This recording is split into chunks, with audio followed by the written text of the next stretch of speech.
అవ్వ తాతలకు, అక్కమ్మలకు, చెల్లెమ్మలకు మరియు అన్నదమ్ములకు నేను ఏం చెప్పదలుచుకున్నానంటే,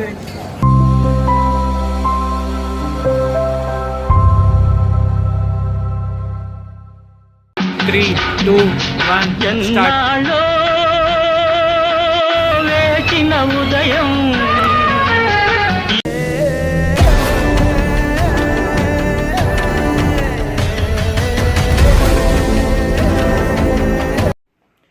చూసేసామండి కల్కి మొత్తానికి ఈవినింగ్ 7 o'clock షోకి అత్తాపూర్ ఏషియన్లో.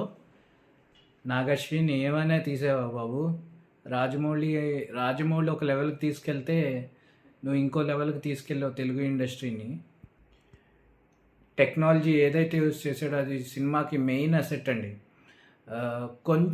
కొన్ని చోట్ల వెపన్స్ ఏదోలాగా అనిపించాయి, కానీ బట్ టెక్నాలజీ కానీ ఆ వెహికల్స్ కానీ దాన్ని యూజ్ చేసుకునే విధానం కానీ అసలు అద్భుతంగా తీశాడు నాగశ్విన్. అతని ఐడియాకి హ్యాట్స్ ఆఫ్ అసలు. ఇంకా మెయిన్ పాజిటివ్ విషయానికి వస్తే బ్యాక్గ్రౌండ్ మ్యూజిక్ అండి ఫస్ట్ పాజిటివ్.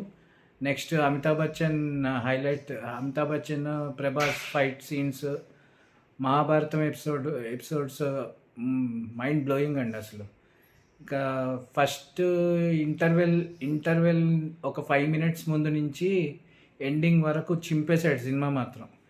ఒక్క 20 minutes ఫస్ట్ హాఫ్లో కొంచెం బోరింగ్ అనిపించింది.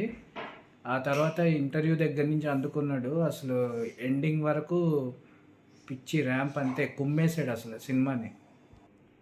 బిగ్గెస్ట్ నెగిటివ్ పాయింట్స్ ఏంటంటే సాంగ్స్ అండి, అస్సలు బాగాలేదు.